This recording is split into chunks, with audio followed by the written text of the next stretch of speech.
Dobré odpoledne, my jsme moc rádi, že vás tady přišlo tolik a doufám, že si užíváte festival, byť tam teď třeba docela dost prší. A já nebudu zdržovat, je mi velkou ctí přivítat dva velmi vzácné hosty. Jsme opravdu velmi šťastní a rádi, že k nám až do Opavy vážila cestu americká novinářka a hlavně světová kapacita na čínské a asijské otázky Melissa Chan.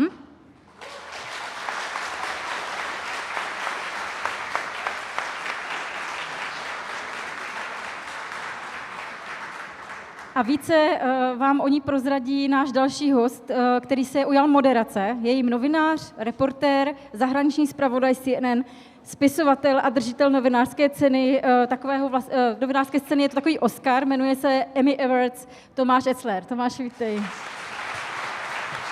Dobrý den, děkuji.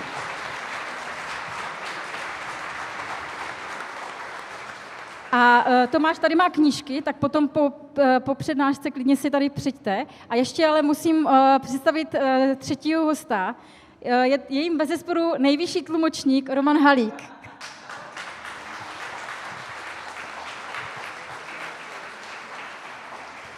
Dobré odpoledne, já vám všem děkuji, že jste přišli. Já mám obrovskou radost, že mé pozvání, já jsem oslovil Melissu několikrát v minulosti, je to nesmírně vytížený člověk, vytížená novinářka a mám obrovskou radost, že měla čas a byla ochotná přijet do Opavy. Melissa a já, my se známe už řadu let, my jsme spolu paralelně pracovali pro samozřejmě jiné zpravodajské organizace, ale pracovali jsme spolu v Pekingu, kde jsme se poznali. Melissa v současné době žije v Berlíně, kde má vlastní televizní, jako žije na volné noze, pracuje na volné noze, má vlastní televizní show pro Deutsche Welle. Jako reportérka také přispívá do Vice News, ale píše také pro světové noviny, a to formátu, jako je třeba Washington Post, New York Times, The Guardian, The Atlantic a podobně. Čili je to velice nezvýznamná novinářka a já jsem hrozně rád, expertka na Čínu, já jsem hrozně rád, že mohla přijet. Melissa, thank you very much for coming and welcome to Opava.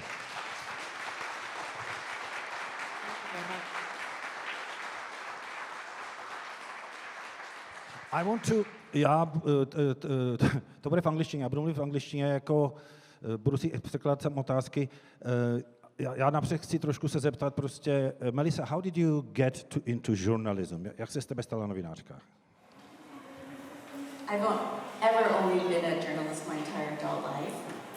Ever since college, I knew I wanted to be a journalist, and particularly a foreign correspondent, which meant that as an American, I was more interested about events outside of the United States. How did you get to China? How did you become a journalist? Celý dospělý život jsem chtěla být, nebo od studií na univerzitě jsem chtěla být novinářkou a pracovat v zahraničí. How did you get to China and why China? Yeah, so in college I was actually interested in Latin American studies and was studying Spanish. Na univerzitě mě zajímala Latinská Amerika, studovala jsem španělštinu.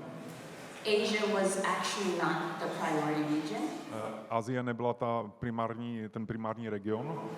But I knew that as a young journalist starting out, I needed to look at what advantages I had, and one of them was the fact that I know both Mandarin and Cantonese Chinese. Jako mladá studentka, žurnalistka jsem musela se zamyslet nad tím, jaké mám výhody, a to bylo to, že jsem znala mandarinštinu a kantonštinu. Why did you know these two languages? Huh? Why did yes. So yes. Proč? Jak to, že znáš oba ty jazyky?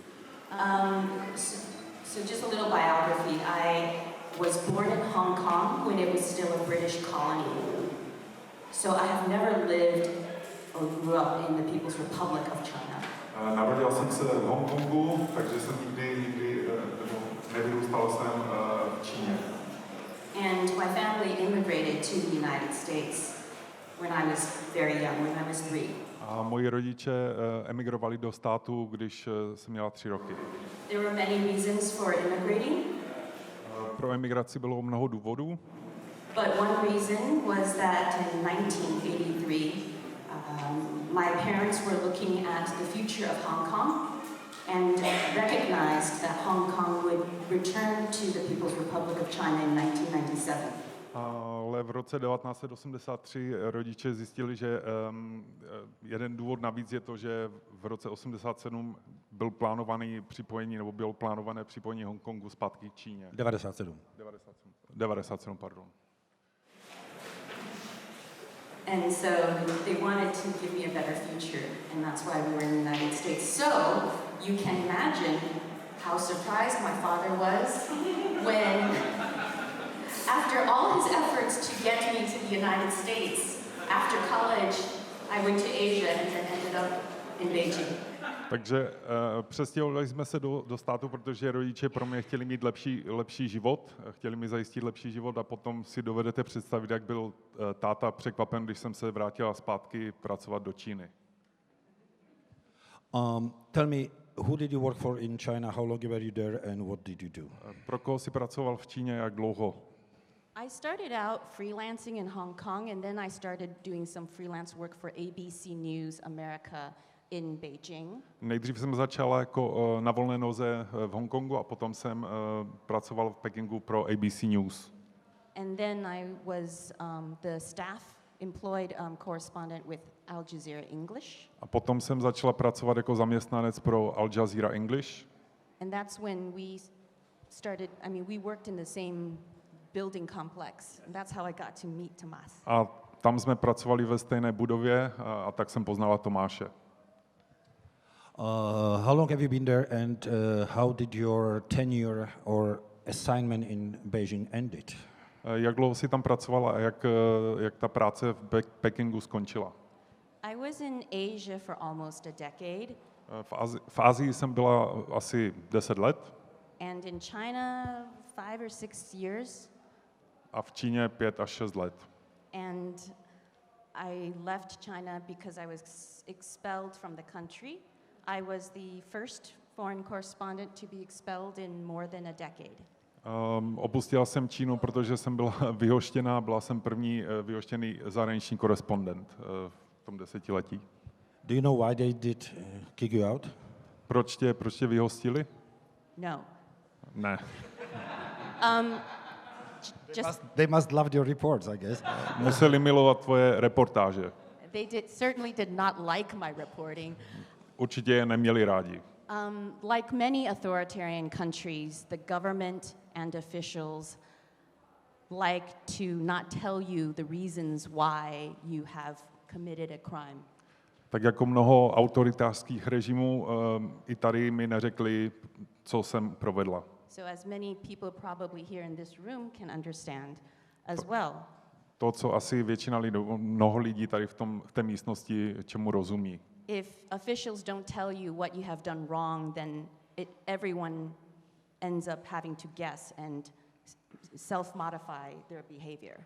Takže pokud vláda nebo oficiální úřady neřeknou, co se stalo, tak ostatní můžou jenom se dohadovat a typovat, co se stalo. I want to change the topic a little bit. Chtěl bych změnit téma. One more thing, we are not preachers. We are in a monastery, but we are not preachers. So if during our discussion, if anybody of you have a question, just feel free to raise your hand and ask. My nejsme faráři, když jsme v klášteře nebo v klášteře. Pokud budete mít jakýkoliv dotaz, tak se klidně ptejte. Melissa, during past 3-4 months, the attention of the entire world is focused on Ukraine and the Russian aggression against the Ukrainian nation. Za poslední 3 až 4 měsíce se pozornost celého světa obrátila na Ukrajinu a ruskou invazi. How do you see the role of China in this conflict? I mean, is China playing any role? Is China involved in any way helping Russia, or can you tell us a little bit about the attitudes of the Chinese Communist government towards this conflict? Můžeš nám říct, jakou má v tomto konfliktu roli Čína, jestli má vůbec nějakou roli? So I want to start with some facts. Chtěla bych začít s nějakými fakty. A few weeks before Russia invaded Ukraine, Russia and China had a meeting, and the two countries issued a statement saying that their relationship has, quote, no limits. Pár týdnů před invazí měli Čína a Rusko se sešli a prohlásili své přátelství jako bez hranic. The other fact is that to date, months into this war against the Ukrainian people, the Chinese state and propaganda, state media, will not call it an invasion. A ani po vpádu těch vojsk čínská propaganda to nenazývá invazí. So you have to understand that more than 1 billion people in China, of course some will look beyond the censors, but the vast majority of Chinese have a very different idea about this war than you do. Takže si můžete představit, že více než 1 miliarda lidí, samozřejmě najdou se výjimky, ale více než 1 miliarda lidí má zkreslené představy o tom konfliktu. Pretty much what the Russians people feel about the war and understand about the war is probably a good approximation of what Chinese think about the war. Dalo by se to přirovnat k tomu, jak to asi vnímají Rusové. So many Chinese believe that the Ukrainian people and government have no agency, no free will. Yeah. Číňané si myslí, že Ukrajina nemá svobodnou vůli. That everything that the Ukrainians are doing are being manipulated by the United States. A že všechno, co Ukrajinci dělají, je to vlastně manipulováno Spojenými státy. So here's another fact. After the war, China and Russia recommitted to their no limits relationship. A další fakt je, že po tom, co začala tato válka, tak oni to znovu potvrdili ten svůj vztah bez hranic. So these are just facts. The no limits terminology is the terminology of the Kremlin press statement. Takže toto je terminologie, oficiální terminologie bez hranic. But I have a question, because Chinese Foreign Minister Wang Yi repeatedly said that China and Russia are not allies. Mám otázku, protože čínský ministr zahraničí Wang Yi pan Yi říkal, že Čína a Rusko nejsou spojenci. Že jsou to, that they are strategic partners. Že How do you read that? Že jsou strategičtí partneři. Jak tomu rozumíš? So one thing that the Chinese government is very good at doing is that their foreign ministry will say something to the outside world, and then their propaganda and their domestic messaging will be entirely different. Něco, v čem je dobré čínské ministerstvo zahraničí, je, že něco jiného sdělí světu a propaganda potom sdělí něco jiného lidem v Číně. Just to give an example, companies often issue press statements, and the Chinese language version of it would be different than the one that is in English. Jako příklad může posloužit, že některé společnosti v čínštině tisknou jiné informace, než které budou potom otištěny v angličtině. So very much like like Sergei Lavrov, you can listen to what the Chinese diplomats say, but you shouldn't necessarily believe what they say. Takže je to podobné jako Sergej Lavrov, kterému můžete poslouchat, co říká, ale nevěřte mu. And I just want to add, I'm based in Berlin, and a lot of German politicians, particularly the chancellor, but also many European politicians keep talking about China's role in Russia's invasion of Ukraine. A já, protože bydlím v Berlíně, tak mnoho politiků, zejména premiér Schulz, mluví o tom, že... Oh, I'm about to say. Dobře. Well, let me put it this way.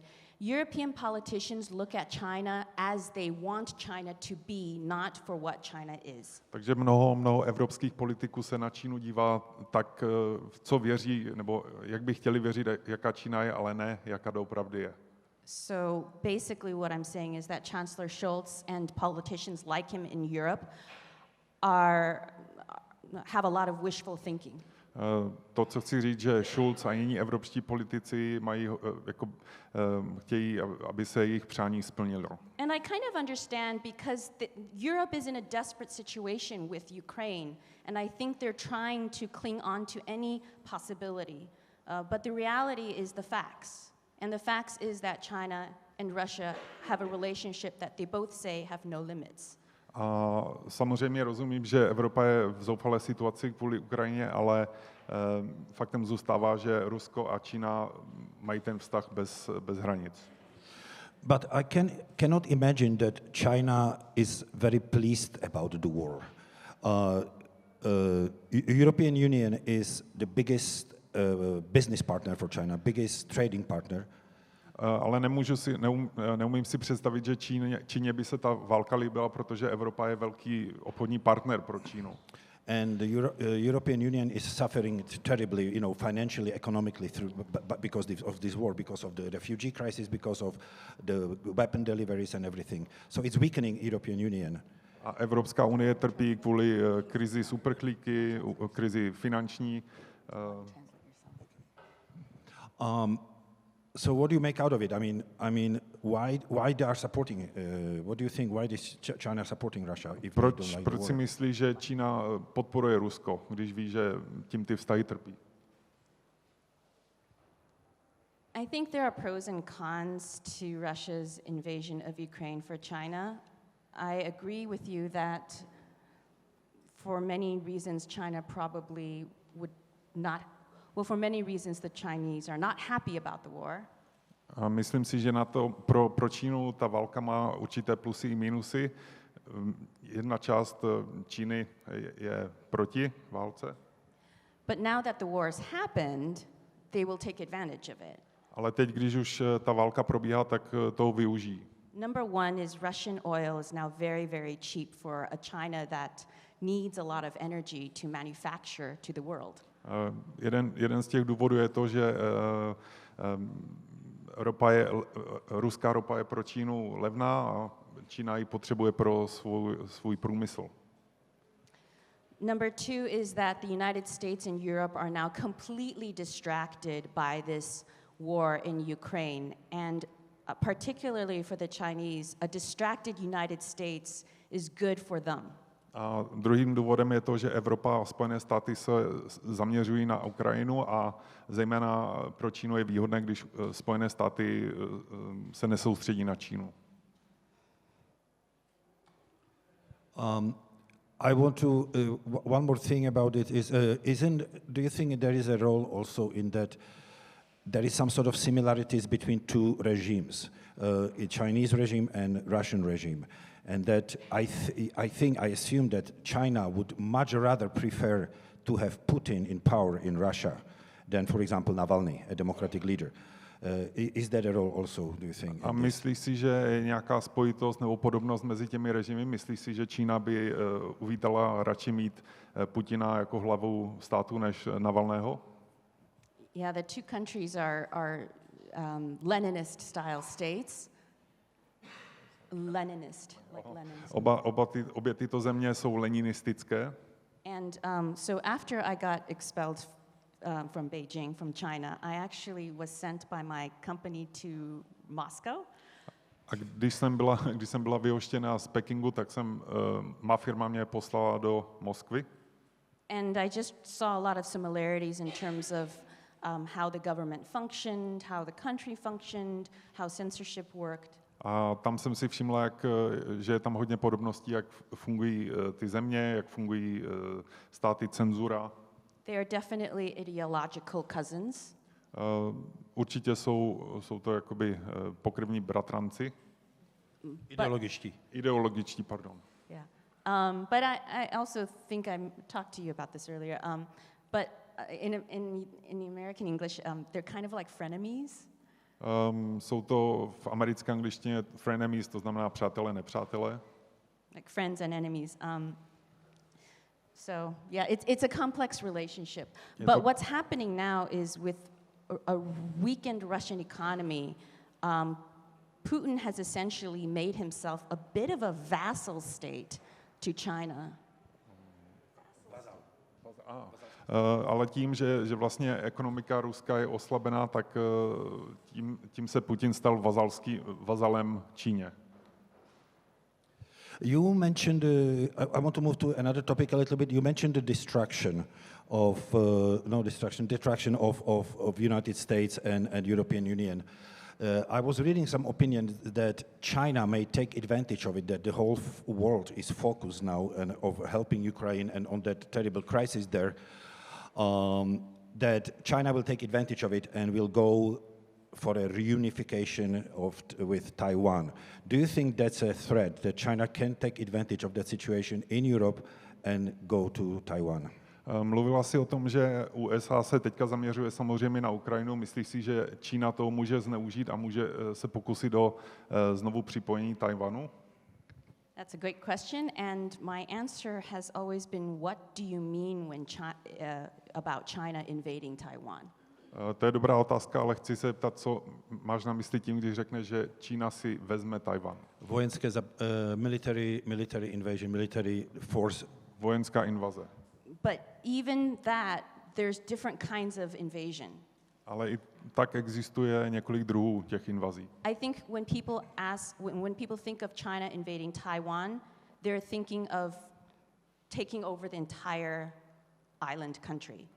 Hodně lidí si to představuje tak, že pokud dojde k invazi, že Čína zabere celé území. Sort of like when Putin sent the tanks rolling straight to Kyiv. Něco takového, jako když Putin poslal tanky na Kyjev. But there's many different levels of invasion. Ale existuje několik úrovní invaze. For example, the country of Taiwan is one big island, but there are many other smaller islands with small towns on them. Taiwan je jeden velký ostrov, ale kolem jsou malé ostrovy, na kterých jsou malá města. So what happens if China takes one of these small islands with just 2,000 residents? A co se stane, když Čína zabere jeden z těch malých ostrovů, které mají třeba jenom 2,000 obyvatel? Is that Crimea? Is that Eastern Ukraine? Je to Krym nebo východní Ukrajina? And then how should the world, how should the United States, how should Japan respond? A jak by měl svět, jak by měly Spojené státy, Japonsko, jak by měl odpovědět? What if China doesn't invade an island? Co když Čína neprovede invazi na ostrov? But the Chinese Navy blockades Taiwan, so nothing can go in and out. Ale co když čínské námořnictvo zablokuje ostrovy, takže nic nemůže přijíždět ani odjíždět? Is that an invasion? Je to invaze? And how should the world respond? A jak by měl svět odpovědět? In many ways, Putin made it easy. He was not that smart. He went straight for Kyiv. It was just very clear what he was trying to do. V tomto smyslu Putin to udělal jednoduché pro nás, pro porozumění, že prostě provedl invazi a tak to chápeme. If Putin had just taken a little bit of territory in the east this time, the EU would still be debating whether this was an invasion or not. Pokud by zabral pouze malý prostor na východě, tak Evropská unie by stále debatovala o tom, jestli to je invaze nebo ne. So I think the Chinese lesson here is don't take Taipei. Takže myslím si, že co se Čína z toho mohla poučit, je nezabírat Taipei. But what can you do that is an invasion that the world will not be able to get the support to respond to? Že to je vlastně to, co by se nemělo provést při invazi, aby na to svět neodpověděl. The other thing is that the countries in Asia are a little more diverse than the countries in Europe. A další věc je to, že země v Asii jsou trošičku více rozličné než země v Evropě. Other than the United States as a Pacific power, the only other democracy that might step in would be Japan to help Taiwan. Kromě Spojených států je jediná velmoc, která by mohla zakročit, je Japonsko. But will Indonesia, the Philippines, Thailand act in the same way as Lithuania, Poland, Czech Republic? Ale zareagovali by třeba Indonésie, Filipíny, stejně jako zareagovala Polsko, Litva, Česká republika. That's very interesting. Yeah. If he doesn't take Taipei, can he claim the united China? Pokud if he doesn't? Pokud nezabere Taipei, může prohlásit, že zabral Tchaj. That's a tricky one. I think Xi Jinping ultimately wants to see Taiwan as part of China under its control. This is a long-term goal of the Chinese Communist Party. They believe that true unity of China can only happen after Taiwan is a real part of China. Prezident Xi Jinping chce to docílit, aby zabral Tchaj, protože věří, že jenom při zabrání Tchajwanu dojde k ucelení Číny. You know, I'm absolutely convinced that Xi Jinping, I'm sure it's his goal. I think he wants what he calls a reunification with Taiwan to be part of his legacy. Já věřím, že Xi Jinping chce to dosáhnout, zabrat Tchaj, aby to bylo jeho odkaz. But honestly, I would like to hear your opinion on that, but I don't think it's going to happen anytime soon, although China is so unpredictable because China is facing a lot of economic problems. And any war conflict in Taiwan Strait between Taiwan and China would be a catastrophic for both. And Taiwan is much bigger economy than Ukrainian economy, for example. It's one of the biggest economies in the world. China is the second largest economy. I think that will be a terrible economic consequences for both countries. A myslím si, že protože Čína je teďka ve špatné ekonomické kondici a pokud by došlo k zabrání Tchajwanu, který je ekonomicky silnější než Ukrajina, byl by to velký problém. So I don't think that this is going to happen anytime soon, or at least within the next few years. What do you think? Ale věřím, že se to nestane aspoň v nejbližších letech. Co si myslíš? Yeah, guessing is always dangerous.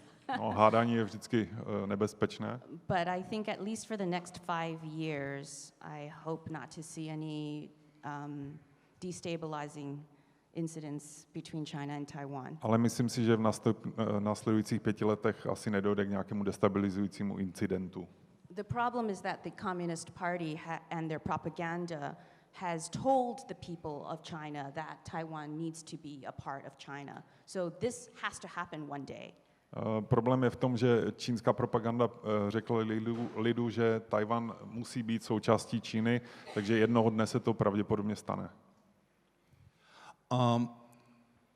When it comes to these Chinese ambitions, in the world today, do you think when China takes Taiwan, will it stop at Taiwan? Because there are several disputes in South China Sea, East China Sea. I've learned in Chinese, some Chinese scholars saying that not just Senkaku Islands in East China Sea, but for example, even Okinawa belongs to China, Palawan in Philippines. Do you think that China has these imperialistic ambitions to go beyond Taiwan? Myslíš si, že pokud by došlo k zabrání Tchajwanu, myslíš si, že Čína má nějaké imperialistické cíle, například že by zabrala Filipíny a další země blízko Číny? It's claiming territories in India, it's claiming territories in Russia. And Bhutan. Nepal. Prohlašuje za své, nebo chce zabrat území v Indii, v Bhutánu, v Tibetu. I want your opinion too, but I don't know. Nevím. But historically, there's a lot of evidence, historical evidence over the last few thousand years. I don't think China wants to rule the world. Historicky samozřejmě jsou nějaké důkazy po dobu tisíce let, ale myslím si, že Čína nechce vládnout světu. I think China wants to buy the world. Myslím si, že Čína chce koupit svět. Right? Through their economy. Přes ekonomii. If you look at history, the Silk Road that went all the way to Europe. Pokud se podíváte na historii, tak to šlo až do Evropy. There are many ways to control countries and regions that do not require a gun. Je mnoho způsobů, jak ovládat země, kontinenty, aniž by to zahrnovalo nějaké zbraně. Honestly, So what do you think? Co si myslíš ty? I don't really agree with you with this. I do think, if China wants to just buy the world, why did they claim the whole entire South China Sea? Why they are building huge naval bases, there are rocket bases. Já s tím nesouhlasím, pokud by to tak bylo, proč staví velké základny. There are reports from a number of intelligence agencies around the world, including from the Russians, that China is building hundreds, if not thousands, of silos, rocket silos, for rockets which will be able to carry nuclear warheads. Jsou samozřejmě nějaké zprávy, dokonce z ruských tajných služeb, že Čína buduje tisíce sil, které pro rakety, které budou moci nést nukleární hlavice. China just completed its third aircraft carrier. The military budget is still like 1/3 of what is the military budget of the United States, but it's growing. Teďka dokončili třetí letadlo, které je schopné nést hlavice. Letadlové lodě, pardon.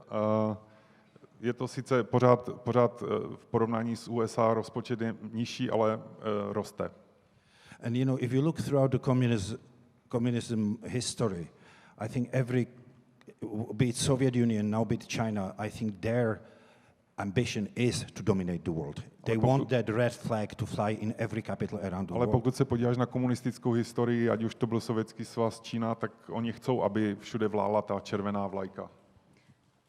Fun random fact, but China has its third aircraft carrier, but its first one was purchased is an old aircraft carrier purchased from the Ukrainians.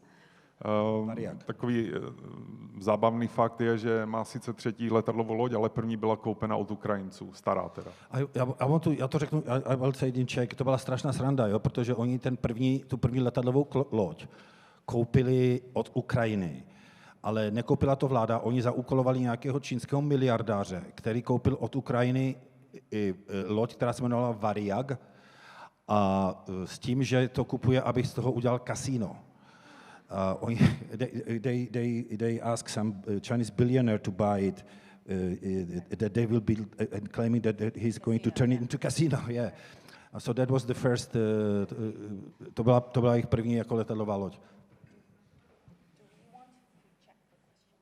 No, okay. So we don't agree. I really consider China long-term bigger threat than Russia. Because I think Chinese are more disciplined. They've got much stronger economy, and they are more focused, I think, and they are much more sober than the Russians. Vidím, že větší nebezpečí vidím v Číně než v Rusku, protože jsou organizovaní, mají silnou ekonomiku, jsou organizovaní a jsou střízlivější. I want to talk a little bit more about this Chinese influence around the world. Chtěl bych mluvit více o čínském vlivu na světě. You are right. China is not, as we discussed before, is not as aggressive as other powers are tak at jak the jsi moment. říkala předtím, Čína není tak agresivní jako ostatní velmoci. But they do it differently. You said they do it economically, but they also infiltrate otherwise. Can you talk a little bit about and introduce the United Front? Říkala si, že teda se snaží ovlivňovat ekonomicky, ale dělají to i kulturně. Mohla bys říct něco o United Front, spojené frontě? Gosh, where do I start? So the United Front is an organization of the Chinese government that is meant to connect the country of China with the many Chinese immigrants around the world. That's the premise.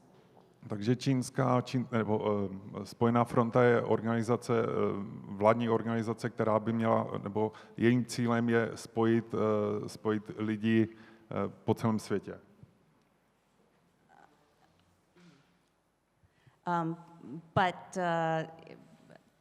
It has become instrumentalized to become something more of a projection of Chinese power. So the United Front is meant to project Chinese interests, not just cultural exchanges or anything like that. Ta Spojená fronta má jakoby dávat, nebo nevím, jak to.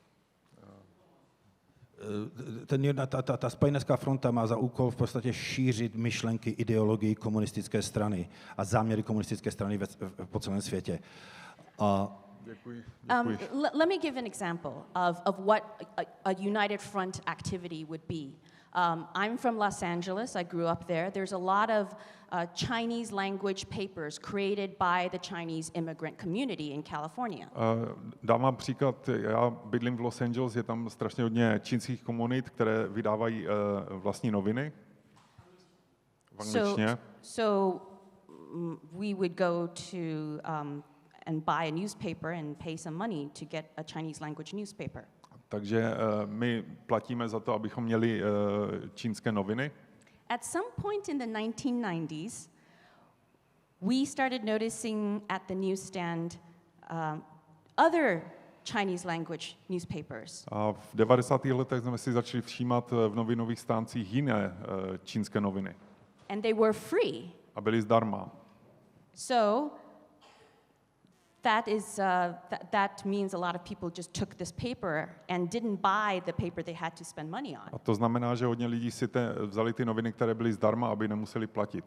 As it turned out, these free papers are supported by the Chinese state and therefore provided a Chinese Communist Party point of view on global news. No a jak se ukázalo, tyto noviny byly samozřejmě placeny čínskou vládou a bylo to, aby propagovali čínské názory na svět.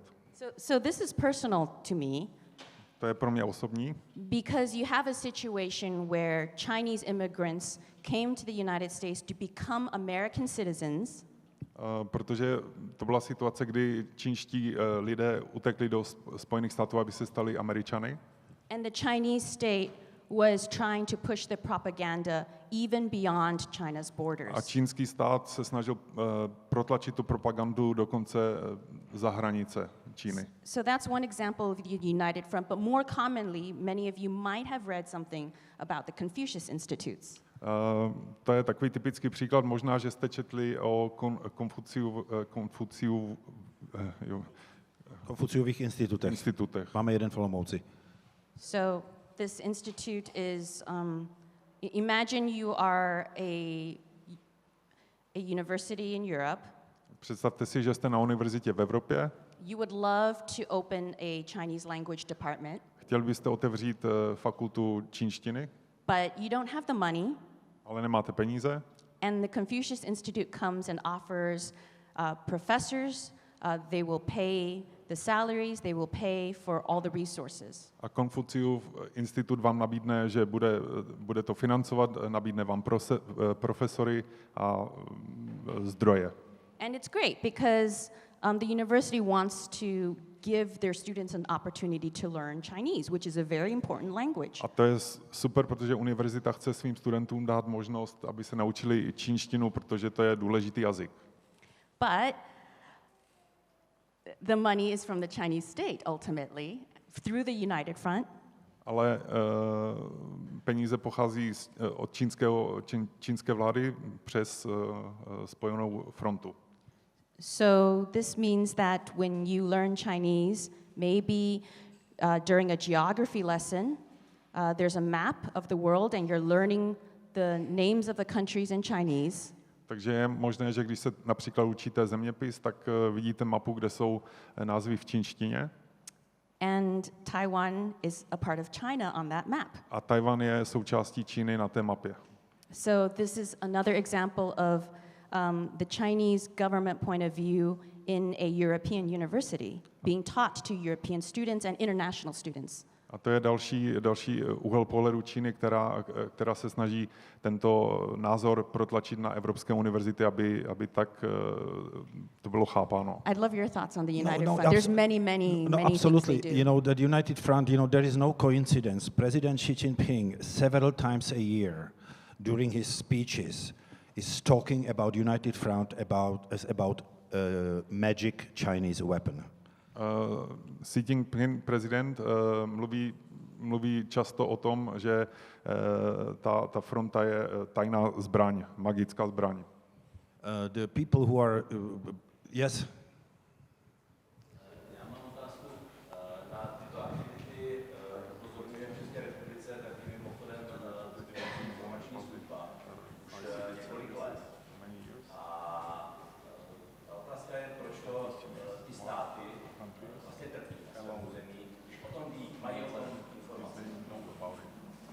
He's asking basically. Yeah, you told me. Yes.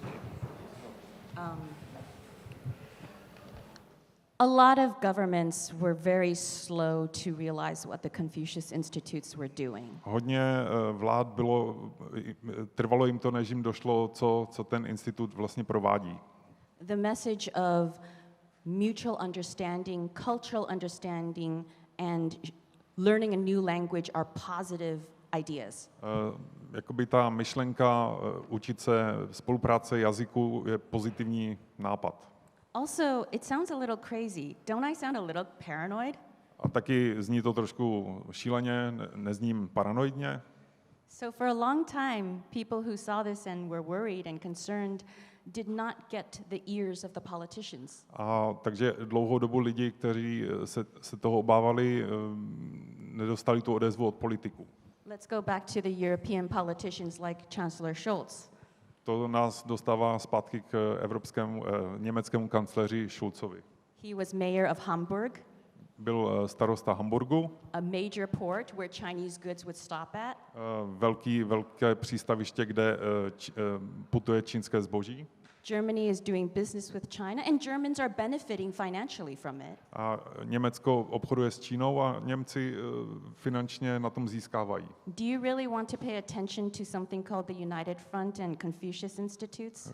Chcete opravdu se zaměřovat na něco, jako je ten Confucius Institut? I will respond also to but I want to respond in English so Melissa understands. I think it's a naivety of many world leaders that they allow this. Myslím si, že to je naivita vůdců, že to povolí.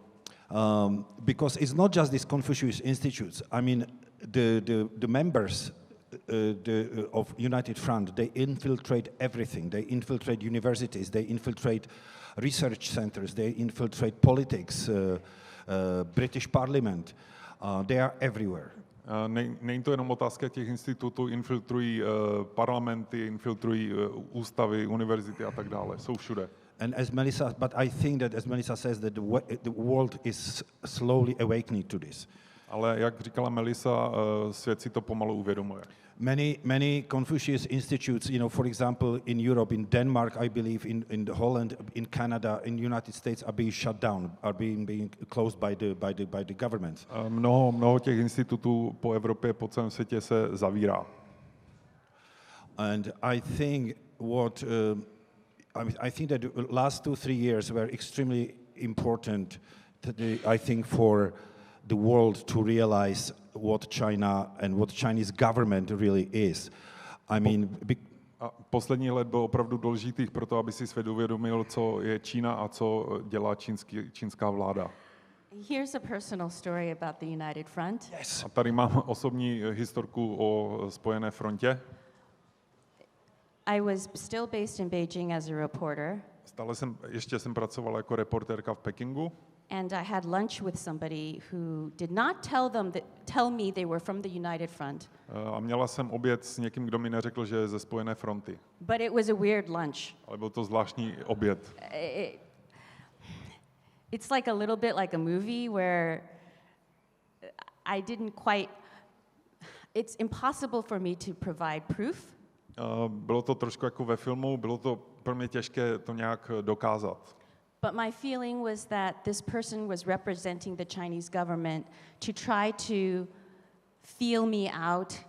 Ale měl jsem takový pocit, že ta osoba pracuje pro čínskou vládu, že se mě snaží tak nějak jako poznat. Maybe I can be one of those Chinese Americans that have lunch with this person every once in a while. Možná budu jedna z těch čínských Američanek, se kterou si dám občas oběd. Lunch is harmless, right? Oběd je neškodný, pravda? And maybe most lunches are harmless. A možná většina obědů je You have 100 lunches nevinných. My máme 100 obědů with 50 people, s 50 lidmi. one piece of good information. Jeden kus dobré informace. It's worth it. To za to stojí. So, yeah, I can't I got the impression that this person was trying to recruit me, to try to just have lunches, to talk about things. It was unclear what information they would want me to provide. Měla jsem prostě pocit, že se mě snaží ta osoba naverbovat, aby zjistil nějaké informace. I just want to, and I will close this United Front part of the discussion. I just want to remind you, do you remember this affair which was like 1 or 2 years ago with Balaban from the Charles University? Pamatujete si aféru, co byla před 2 lety? Na Charles University with Balaban. Balaban was a researcher professor at the University of Charles University and was doing educational conferences about China. Tento profesor vedl na univerzitě, měl vzdělávací programy o Číně.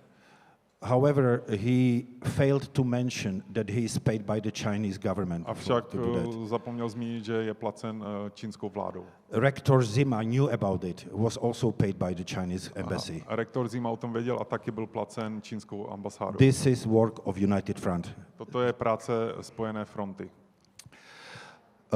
Because we had enough of these affairs here, in the Czech Republic, we have enough experiences, and I think that the horrible, I want to ask you one more thing, that what I meant by this awakening around the globe, I think that 3 events last 2-3 years, and that's the decimation of Uyghur population in Xinjiang, second, the destruction of Hong Kong, and the way the Chinese treated the world with COVID. I think. Chtěl bych zmínit, přejít do toho tématu k těm 3 důležitým událostem, k tomu, jak Čína se zachovávala během covidu, jak se zachází s Ujgury a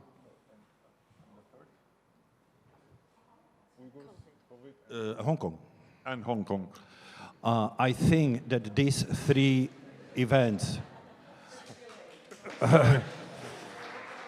I think that these 3 events or these 3 tragedies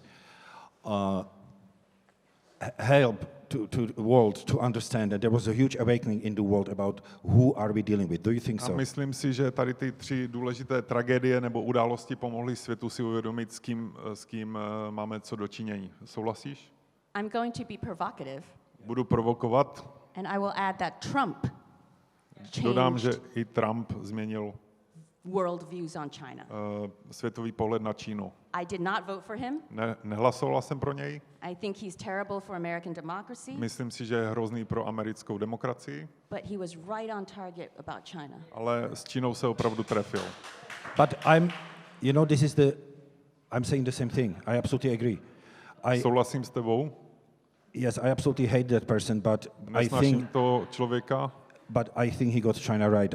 The problem with Trump was he didn't have any kind of a coherent long-term policy. Ale souhlasím, měl pravdu, ale problém u něj bylo, že neměl nějakou koherentní politiku. And just to say, this is not just my point of view. A abych zdůraznil, to není jenom můj pohled na věc. In the middle of the Trump presidency, během prezidentství Trumpa, many reporters based in Beijing or formerly based in China, a hodně reportérů, kteří byli v Pekingu nebo předtím, that were my friends, kteří byli mý přátelé nebo jsou, would say to me, Melissa, God, I hate Trump so much. Meliso, já Trumpa nesnáším. But I'm kind of happy about what he's saying about China. Ale svým způsobem jsem šťastný, že říká to o Číně, co o ní říká. These are mostly Democrats. A to jsou většinou demokraté.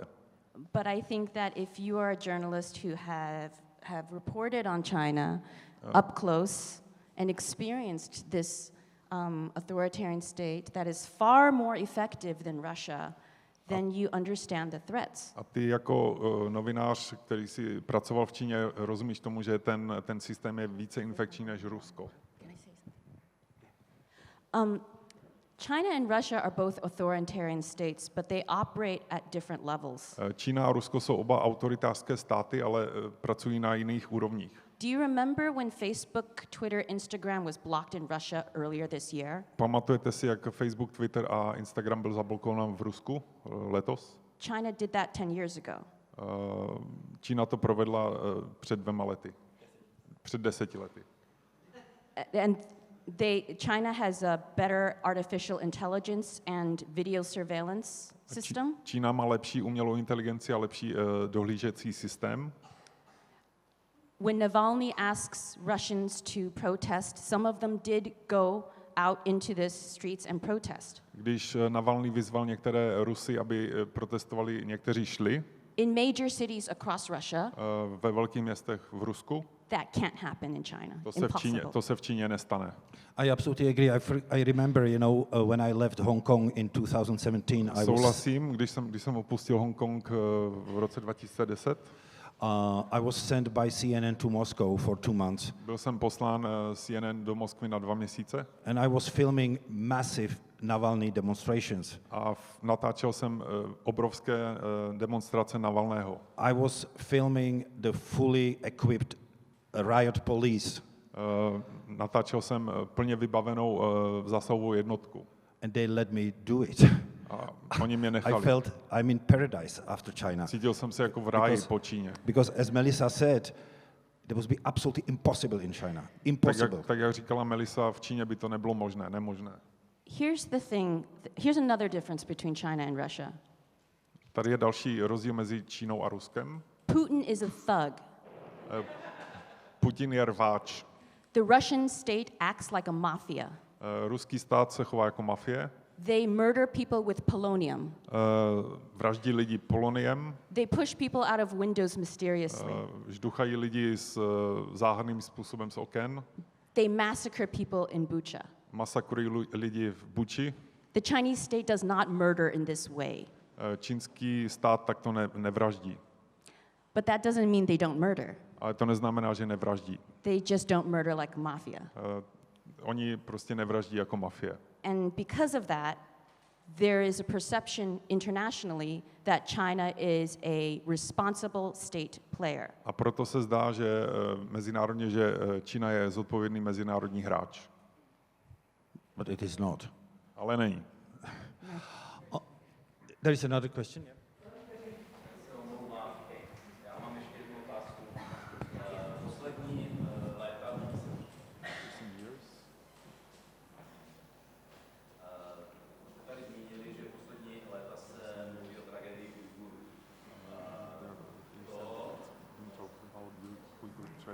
Yeah, for yeah. Jste zmínili, že poslední léta se hovoří více o tragédii Ujgurů. Takže vlastně lidé tady v auditoriu asi ví, o co jde. Ale Ujgurové volali o pomoc už několik dekád. Minimálně od roku 1996, kdy bylo poslání vůči, tlumočí, každému, síťanů, a které bylo krvavě potlačeno. A ty represe od té doby masivně bují a vlastně rostou. A to otázka zní, proč byl Západ a politici Západu hluší tomuto volání, když o něm museli být srozuměni. This is a tricky thing. How do you, I mean, even now, when we know what's going on in Xinjiang? To je takové těžké, protože i teď, když víme, co se tam děje. By the way, I went to Xinjiang 3 times on 3 reporting trips. Mimochodem, byla jsem tam několikrát. Including the 2009 riots, I think you referenced. I v roce 2009, o kterých jste mluvil. But also in 2009 there were huge riots. 2009, I was there A v too. roce 2009 tam byly velké nepokoje. Short of sending tanks into the Chinese territory, it's difficult to stop the Chinese state from doing from human rights violations against different groups. Like you can't just no one wants to go into China to stop this. Nikdo nepojede tanky do Číny, aby to zastavil. You can't send in the tanks to Xinjiang and save the Uyghurs. Nepošlete tanky, abyste zachránili Ujgury. I mean, in theory, you can. Teoreticky můžete. But what we're seeing now is the EU and the United States Ale co vidíme teď, že Evropská unie a Spojené státy with legislation against Uyghur forced labor s legislativou proti nucené práci Ujgurů in China's manufacturing to the rest of the world. v čínských firmách. Also, global condemnation works Tak jak globální zatracení funguje. when global human rights organizations talk about this. Když o tom mluví globální humanitární organizace, The Chinese deny it, Čína to popírá, but we did see a period where more Uyghurs were being let go from the detention facilities after a lot of journalists reporting on it, governments condemning it, and international organizations speaking out. ale viděli jsme, že mnoho Ujgurů bylo puštěno potom, kdy o tom reportovali noviny, mezinárodní organizace, neziskové a tak dále. When it comes to this Uyghur question, what shocks me the most Co mě na této otázce nejvíc šokuje, na tom problému, is the silence of the Muslim world. The silence of the Muslim world. je klid muslimského světa. If I go now, after this, and burn a Quran Pokud teď vyjdu po této přednášce a on the spálím square, Korán on the Opava square na here, náměstí, there will be burning Czech flags all over Middle East tomorrow. budou palit české And vlajky. there will be fatwa, there will be fatwa on my head. Bude fatva na mou hlavu. There are 2 to 3 million Uyghurs suffering, Muslim Uyghurs suffering in Chinese concentration camps, and the Muslim world is silent. 3 miliony muslimských Ujgurů trpí v koncentračních táborech a muslimský svět je ticho. That's what's shocking for me. To je, co mě šokuje. I want to...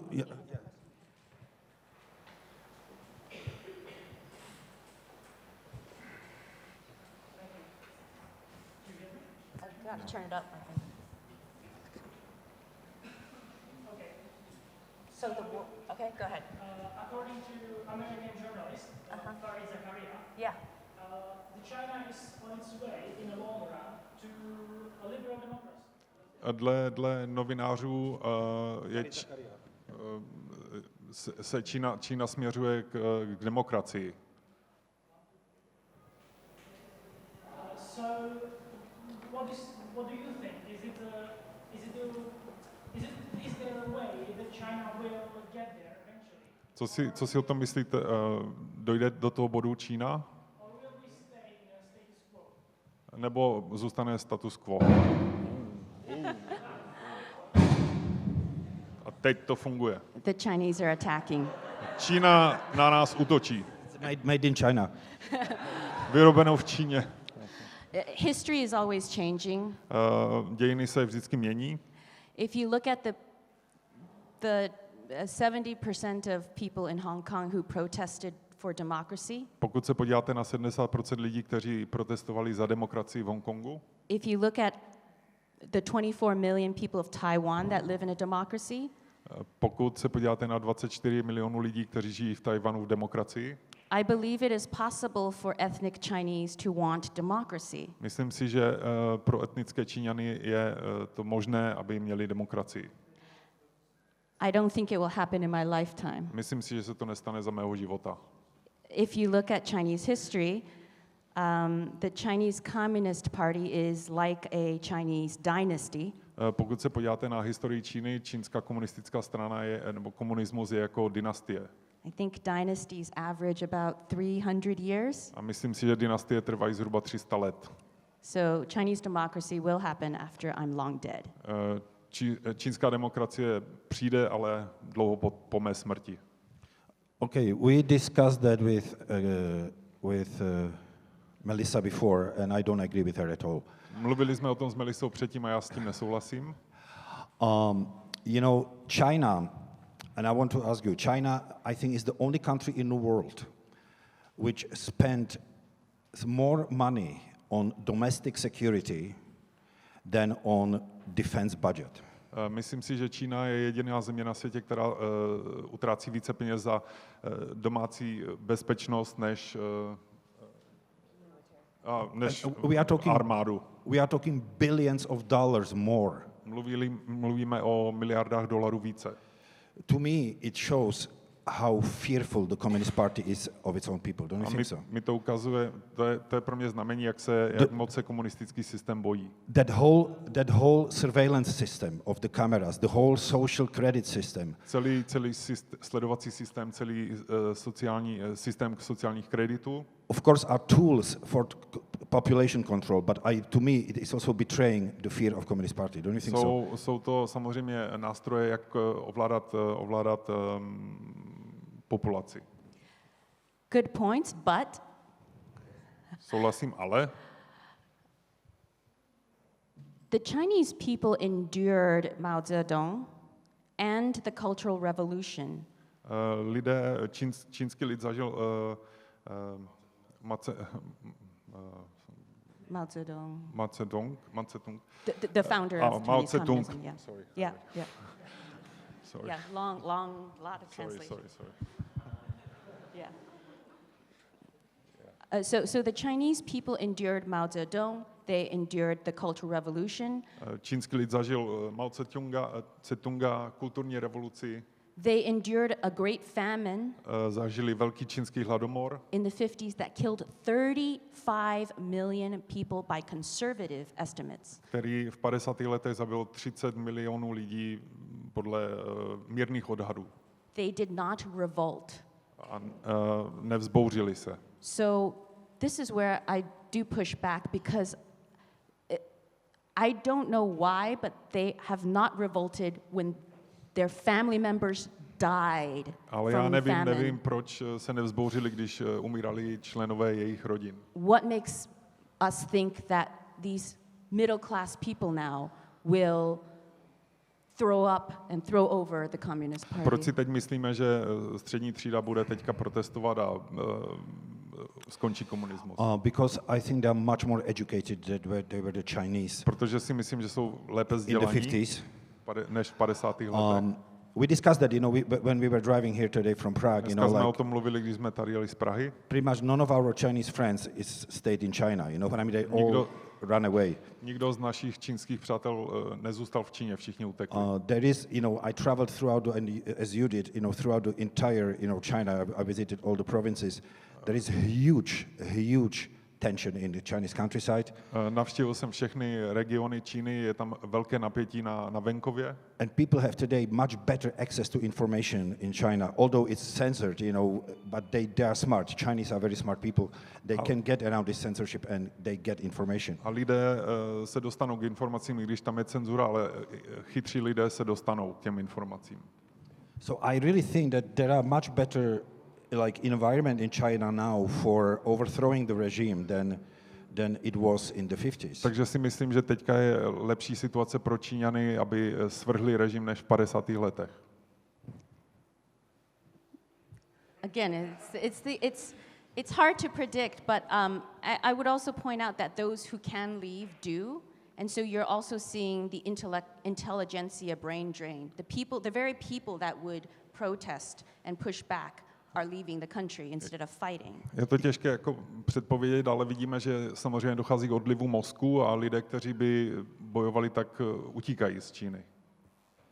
I talked to several, not dissidents, that too, but I talked to several political scientists in China, teaching at the best Chinese universities. Mluvil jsem s několika lidmi, kteří učí na univerzitách politologii. And they told me this regime cannot last because říkali mi, že tento režim nevydrží, because the people who are heading this regime do not believe in that regime. Protože lidi, kteří tomu velí, oni tomu režimu nevěří. And I asked him, what do you mean by that? A já jim říkám, já vám rozumím. No, co tím míníte? Co tím míníte? If they believe that, why all the children of these people in power are studying in American, Canadian, Australian universities? Pokud ti lidé opravdu tomu věří, tak proč jejich děti studují na západních univerzitách? Why all of their family members are living in Australia, Canada and other places? Proč jejich rodiny žijí v Austrálii, v Kanadě a jinde? Why all of their investments are in foreign countries? Proč jejich investice jsou v cizích zemích? They themselves don't believe in this Oni regime. sami That's why it cannot survive. Tomu nevěří. Don't you think so? Souhlasíš? Like I said, guessing is hard. I know. No. I mean, you make great points. I think it's hard to predict. Myslím, že máš pravdu, je těžké to předvídat.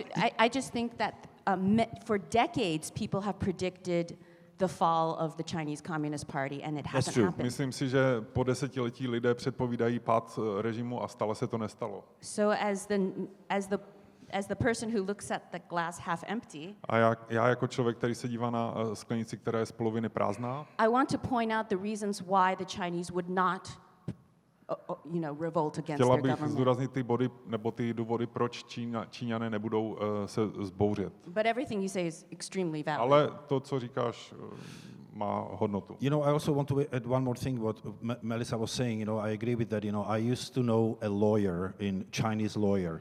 Znal jsem čínského právníka. We used to go out for dinners or something like that. Chodívali jsme na večeře. And he said, Thomas, what's happening in this country?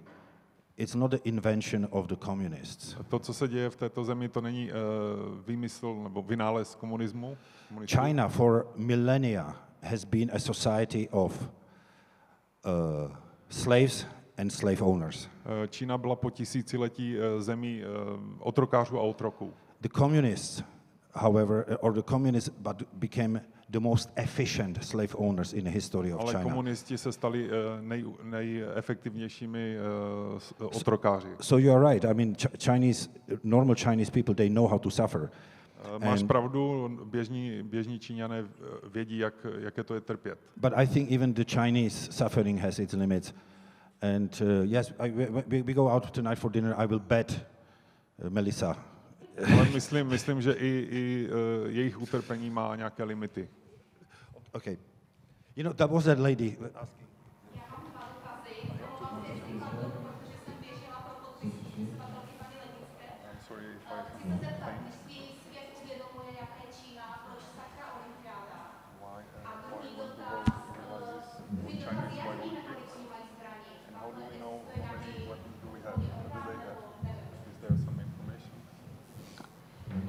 So can you just check the questions again? So I'll make sure I understand. If everybody is learning, the world is awakening to China, while it was given the second Olympic Games, and the second, what was The military, yeah. Yes. Okay. I mean, you all know this. The IOC, the International Olympic Committee, and organizations like FIFA To nevíme, Mezinárodní olympijský výbor je něco jako FIFA. are corrupt. Jsou skorumpovaní. Or Český fotbalový svaz třeba. Nebo Czech Football Association. Yeah. I mean, Sochi to Russia too, right? a Soči v Rusku to bylo to samé. And if the Winter Olympics had not taken place in Beijing this year, A pokud by olympiáda nebyla v Pekingu v tomto roce, the only competing bid for this Winter Olympics was Kazakhstan, Almaty. jediný konkurent byl Kazachstán. And you may remember that Kazakhstan had a revolt in January. A vzpomínáte si, že byly protesty v Kazachstánu v lednu. So the Olympic Committee in general has a problem. Takže olympijský výbor má problém. In terms of the Chinese military, probably the best intelligence and information about the Chinese military is from the Pentagon. A pokud jde o vybavení vojska Číny, nejlepší zdroj je Pentagon. Very quickly, the primary goal of the Chinese military, as I understand it from experts who I talk to, Primárním cílem čínského vojska, až tak, jak tomu rozumím, co se týče expertů, is to deny American power in the Pacific. je zabránit, aby Amerika měla moc v Tichém oceánu. America controls the Asia-Pacific waters through its aircraft carriers. Amerika ovládá Tichý oceán díky svým letadlovým lodím.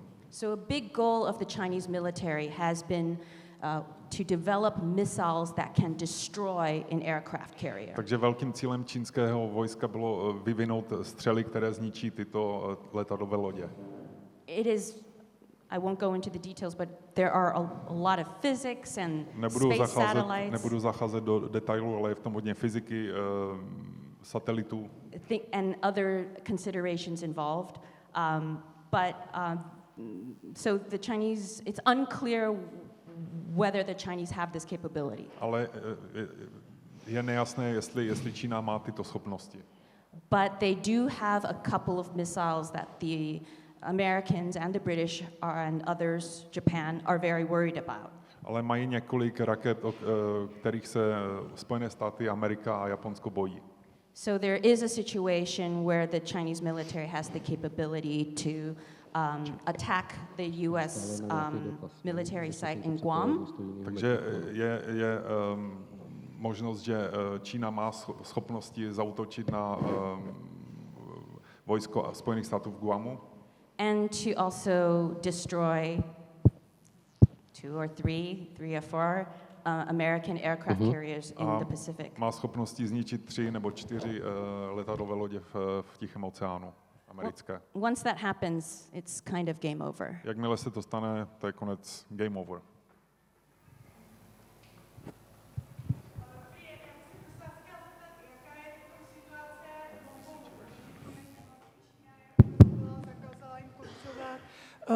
Nutila je žít zemědělským životem, oni potom se uchylili k alkoholismu a k těm. Takže mě by zajímalo, jak vlastně teď na tom jsou z hlediska té Číny. Yeah, just to make clear, in case some people don't know, there's of course Mongolia, the country, which is independent. Jenom chci vyjasnit, že jsou rozdílné věci. Je Mongolsko jako země, která je nezávislá. And then there are Mongolians in China, across the border. A potom jsou Mongolové, kteří žijí v Číně. And they face a similar situation as the Tibetans and Uyghurs. A oni čelí té podobné situaci jako Ujgurové nebo Tibetané. They are an ethnic minority, and some of them would like to have an independent state. Jsou minoritou a někteří z nich by chtěli mít nezávislý stát. Some of them are happy to remain citizens of China, but want better treatment. Někteří z nich chtějí zůstat obyvatele Číny, ale chtějí lepší zacházení. Anytime you have, I mean, especially in China, the majority is Han Chinese, someone who it looks like me. Většinová společnost v Číně jsou Chanové, nebo Chanové, vypadají jako já. And so anyone who's not an ethnic Han minority faces discrimination. A kdokoliv, kdo je minorita, čelí diskriminaci. Of course, the Chinese government says that they give minorities extra opportunities. Samozřejmě čínská vláda říká, že minoritám dává skvělé nebo extra příležitosti. So it's complex, but if you look at most ethnic minorities, they don't seem very happy. Je to komplexní, ale pokud se podíváte na většinu minorit, nejsou šťastní. I just want to remind you one thing. I'm sure you remember. I think it was last year or the year before. Chci jenom připomenout, myslím, že to bylo loni nebo předloni. Chinese government in Inner Mongolia, where there is most of the Mongol population, were shutting down Mongol schools. They banned language. They banned the education of Mongolian children in their own language. Možná si vzpomenete, že Čína zakazovala vzdělávání v mongolštině na školách v Číně. There were huge protests in those communities, but of course they were crushed by the Byly tam velké Chinese protesty police. v těch komunitách, ale samozřejmě byly potlačeny. Yeah, I mean, as we know, language is identity. Jak všichni víme, jazyk je identita. So when you force Tibetans and Uyghurs and Mongolians not to learn the language, Ale and Koreans, pokud donutíte Ujgury, Mongoly, Tibetany, aby nemluvili svým jazykem, and to learn one language, aby se učili Mandarin Chinese, mandarinštinu, then you chip away at the identity of potom these jim people. trošku odeberete identitu. Anybody else have any questions? I mean, Má někdo ještě nějaké otázky? I'm totally opening now to public. Nějaké otázky ještě? There are some people there. You know, I just want to react to this Olympic movement. You know, I think that the Olympic movement is over. Tak možná já jako první chtěl jsem se zeptat, jestli nemůže být takovou nějakou rozbuškou současný pokles ekonomického růstu, nějakou rozbuškou k nepokojům v Číně a k nějaké změně třeba toho režimu.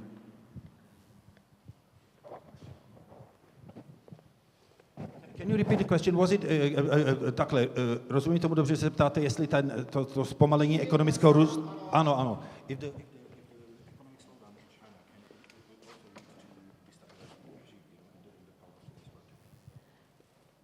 That is always the number one concern of the Chinese government is the economy. Vždycky starost číslo 1 čínské vlády je ekonomika. It's not even the impact of the Chinese economy on Chinese people. Není to ani tak o tom o dopadu čínské ekonomiky na čínský lid.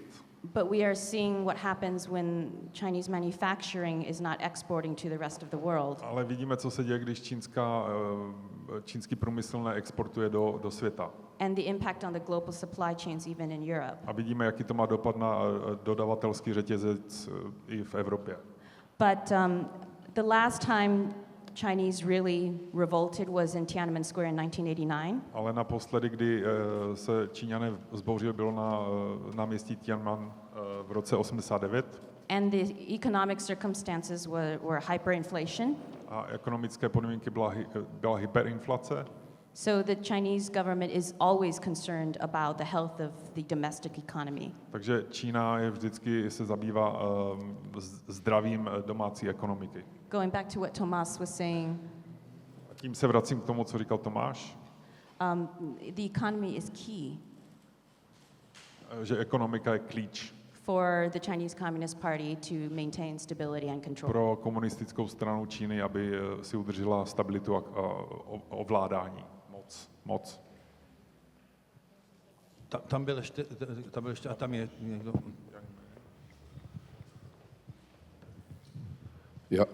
Dobrý. Já bych chtěl navázat na tu část, kde jste hovořili o tom, kolik se investuje na vnitřní bezpečnost v Číně. Protože podle toho, co sledujeme v poslední době, tak Čína, jak má vlastně celou tu elektroniku, na které se vlastně dnes funguje úplně pod kontrolou, tak z minulého týdne došlo ke zneužití vlastně toho covid pasu, který je opravňuje k cestování, k nakupování a tady k těmto věcem v souvislosti s nebo s krachem nějakých lokálních bank a vlastně lokální vláda těm lidem, kteří se chtěli zúčastnit demonstrací na vlastně vyšetření a obnovení toho finančního systému lokálního, tak jim zastavila vstup na nádraží, zastavila jim vstup do toho, byli zadrženi, čekali na ně vlastně už policie prostě a v podstatě jim většině bylo sděleno, že pokud se vrátí do těch a nezúčastní se těch demonstrací, tak jim ta červená tečka bude odstraněná, bude změněná na zelenou a tím vlastně Čína dneska dokáže technologicky blokovat jakékoliv přesun lidí, financování, cokoliv, protože pokud je mně známo, tak všechno v Číně se dneska řeší přes mobilní telefony a tu centrální aplikace. Otázka je, jestli byste nemohli popsat ten systém, jak vlastně funguje v Číně všechno přes tu elektroniku a jak je vlastně ten stát schopen to ovládat.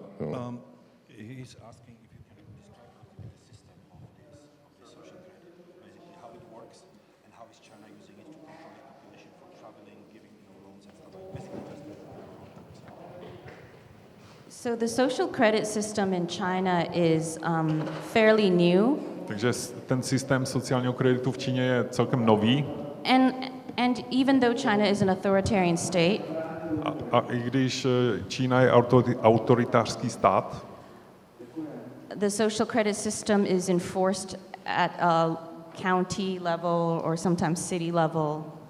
Že ten kreditový systém je zatím zařazován jenom na úrovni města nebo okresů. So it's uneven. Takže to není všude stejné. So that's number one I wanted to make clear. To jsem chtěla jako vyjasnit jako číslo 1. But isn't the ambition to have it everywhere? Ale není ambice, aby to bylo všude? Yes, eventually. Ano, nakonec ano. And COVID helped speed that ambition up. A COVID samozřejmě tomu pomohl, aby se to uspíšilo. One example of the social credit system is if you jaywalk, so you cross the street when the light is red. Jeden příklad toho sociálního systému je, že když přecházíte třeba na červenou, then you are a bad citizen and you will be penalized. Tak jste špatný občan a budete potrestaní. Odeberou vám body. Odeberou vám body. Or if you are in debt, you owe the bank money. Nebo pokud jste v dluhu, máte dluh, you cannot fly, you cannot buy an airplane ticket. Nemůžete lítat, nemůžete si koupit letenku. These are some of the examples in different places they have tried. To jsou takové příklady z různých míst, kde to zkoušeli. And quite a number of China experts cautioned not to over-exaggerate or panic about this. A hodně čínských expertů vlastně upozorňovalo, aby se to s tím nepřehánělo a aby lidé nepanikařili. But then COVID happened.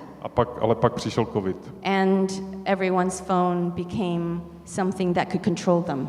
A telefon každého člověka vlastně se stal něčím, čím šlo toho člověka hlídat. Chinese couldn't leave their own apartment complex, and if they did, the GPS would alert the authorities.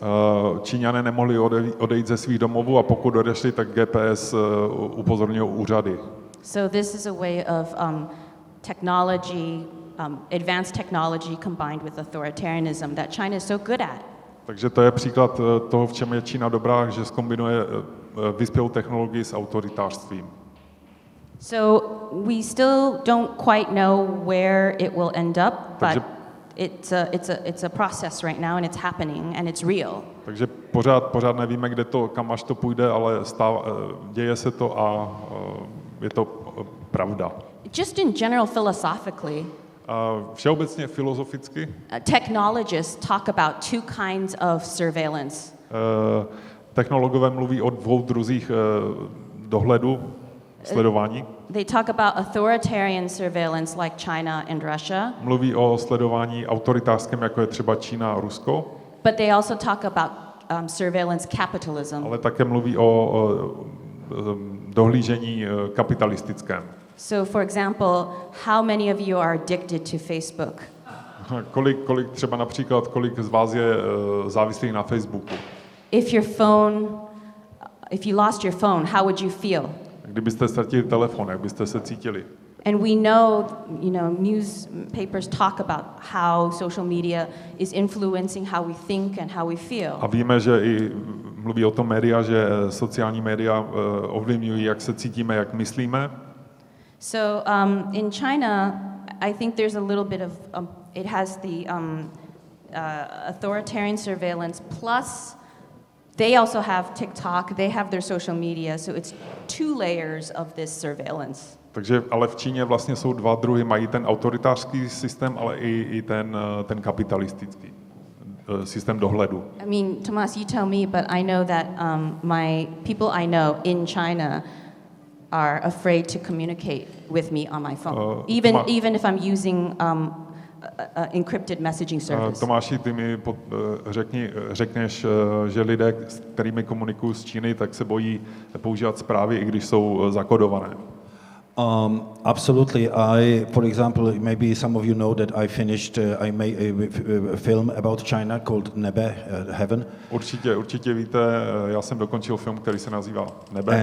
And I was working on, of course, with the Chinese colleagues. A pracoval jsem na tom s čínskými kolegy. And they asked me already, and it's quite a sensitive topic, and they asked me long time ago, I mean years ago. A je to takové citlivé téma, už dávno se mě ptali. To stop calling them or anyway communicate with them. Mě poprosili, abych jim nevolal nebo nekomunikoval. that society is completely very closely watched. Everybody in that society is very closely watched. And že každý v té společnosti je sledován. I want to actually bring up something. Chtěla bych ještě něco zmínit. There are many Chinese international students in Europe. V Evropě je hodně mezinárodních čínských studentů. And I think Europe and the United States likes to think that when young Chinese students come to the universities here, they are exposed to what a free society is like. A nebo na západě si myslíme, že když do USA nebo do Evropy přijedou čínští studenti, že jako vidí, jak to funguje, opravdová společnost, jak to funguje.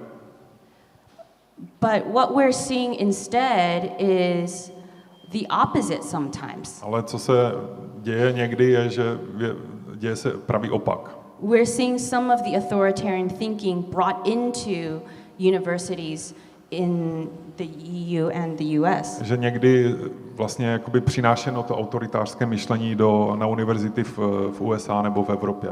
For example, if a Tibetan student in the United States stands here in a panel and talks, například, když v Americe tibetský student stojí na pódiu a mluví, there have been instances where Chinese international students shout them down. Stalo se, že čínští mezinárodní studenti na ně pokřikovali. There have been Uyghur students with parents in detention camps. Jsou tam ujgurští studenti, kteří mají rodiče v těch táborech. Talk about the experience of being Uyghur. Mluví o tom, jaké to je být Ujgurem. And have Chinese students in the US or Europe who have access to the same information you do say in front of the Uyghur student, what you're saying are lies, there are no detention camps in Xinjiang. A že Xinjiang. čínští studenti, kteří mají stejný dostup k informacím jako my, říkají do očí těm Ujgurům, že neexistují žádné kempy, tábory a tak dále.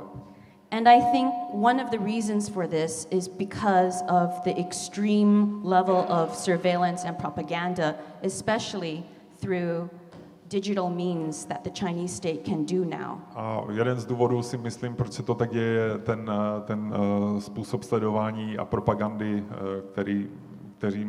kterému ti studenti čelí.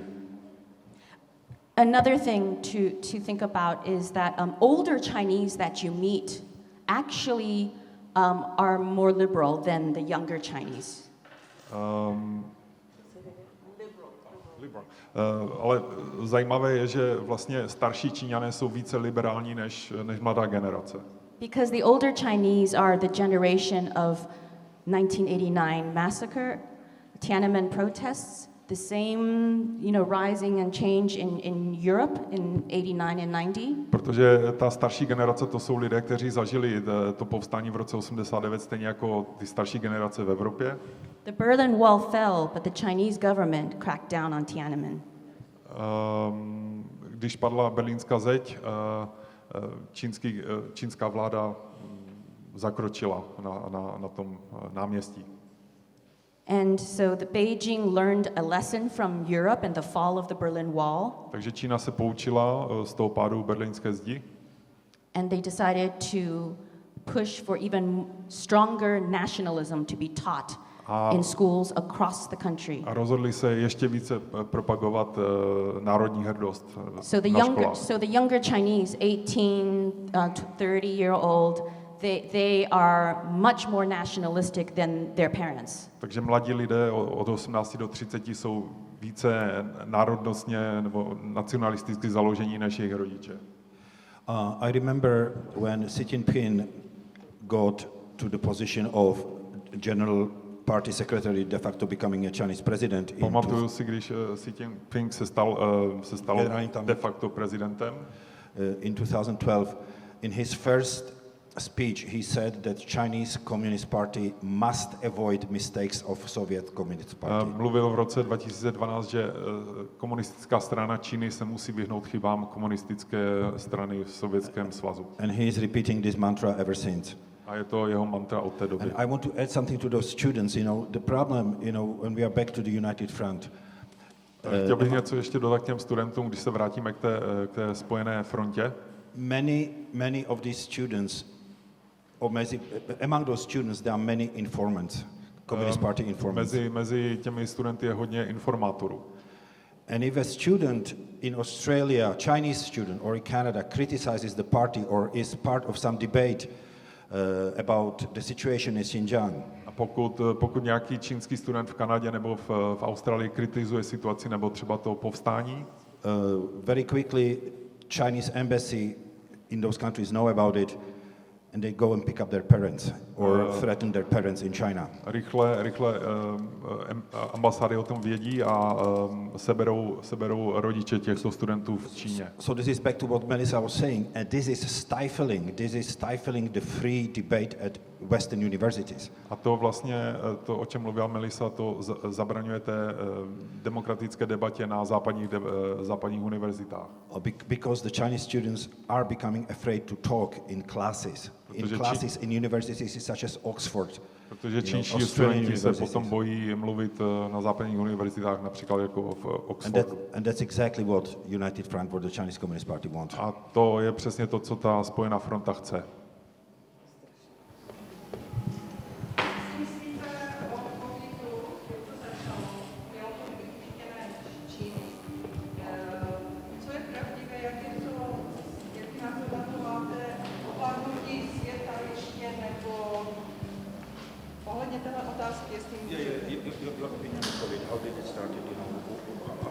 Yeah.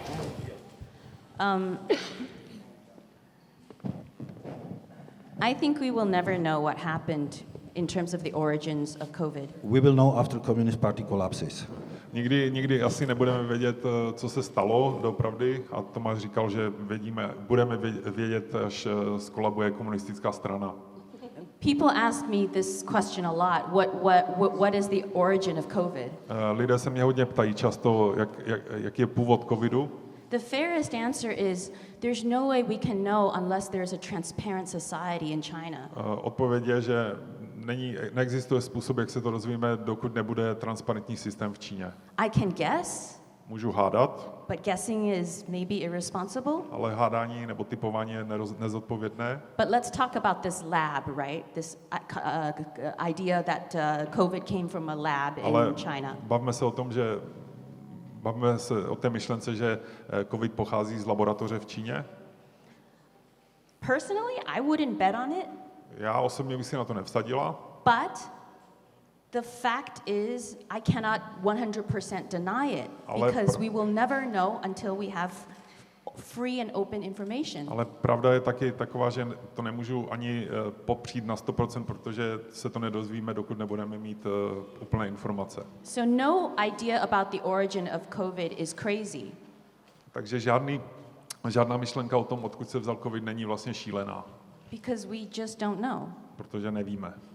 But what we know, and I want you to talk about it, what happened first 4-5 weeks after COVID appeared in China. Chtěl bych ještě říct, with the doctors, with the journalists. Co se stalo 4 až 5 týdnů potom, co vypukl COVID, co se stalo novinářům a doktorům. That we know. Yeah, I mean, potom budeme vědět. We do know that the Chinese tried to cover up the fact that there was this mystery disease spreading from Wuhan all the way to other places in China. Víme, že čínská vláda se to snažila zatajit, že tam je ta tajemná nemoc nebo virus, který se šíří z Číny. The worst thing is they kept the airport in Wuhan open for international travelers. Nejhorší na tom bylo, že nechali wuhanské letiště otevřené na mezinárodní lety. And by the way, 1 billion people in China do not believe COVID came from China. A mimochodem miliarda lidí v Číně nevěří, že COVID pochází z Číny. The vast majority of Chinese in China believe that COVID came from a US military base. Většina Číňanů věří, že to pochází z americké základny. COVID is from the Americans. COVID je od Američanů. If you remember, the Chinese embassy here even blamed that it came from the Czech Republic. Možná si vzpomenete, že čínská ambasáda říkala, že to pochází z České republiky. You know, the problem in China, what happened is, not only they try to cover up. Problém s Čínou není jenom to, že se to snaží zakrýt, tu informaci. but they were arresting the doctors and the citizen journalists who try to inform and warn China and the world that this is happening. Ale zatýkali lékaře a novináře, kteří o tom chtěli informovat svět, varovat. You know, Melissa mentioned that airport. I was reading some statistics that in that first month after this was discovered, over 400,000 people flew out of Wuhan. A to, co říkala Melissa, že zjistil jsem informace, že během prvních týdnů kolem 400 000 lidí vyletělo z Wuhanu. Here's an anecdote. Takže taková anekdota. That first month of this mystery illness coming out of China, První měsíc té tajemné nemoci, která přišla z Číny, all the Chinese immigrants in California were wearing masks and staying at home. Všichni čínští emigranti v Kalifornii nosili masky a zůstávali doma. When no one else was. A nikdo jiný to nedělal. And I think it's because they know not to trust the Chinese government. A myslím si, že to je proto, že oni vědí, že se nedá věřit čínské vládě.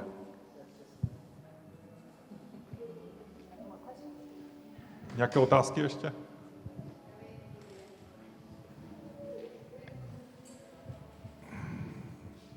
Já bych se ještě chtěla vrátit k tomu konfliktu, co je v Rusku, a chtěla bych se zeptat na to, jaký signál dává mezinárodní komunita a specificky OSN dalším státům, které by teoreticky měly zálusk na další jiná území.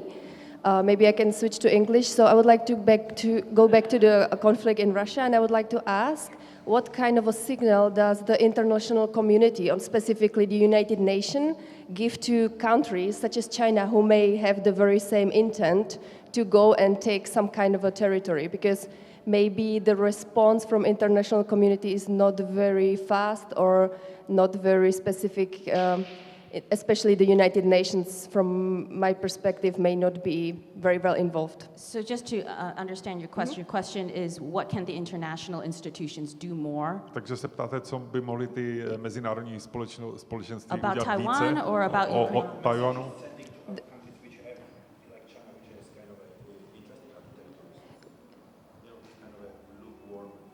Oh, okay. Jaký to dává jakoby tu zprávu světu, že to přijímá tak jako Like vážně. Crimea, they went, they have taken, everyone condemned, and we see another step, everyone condemning. Are we doing enough? Can China do the same, maybe?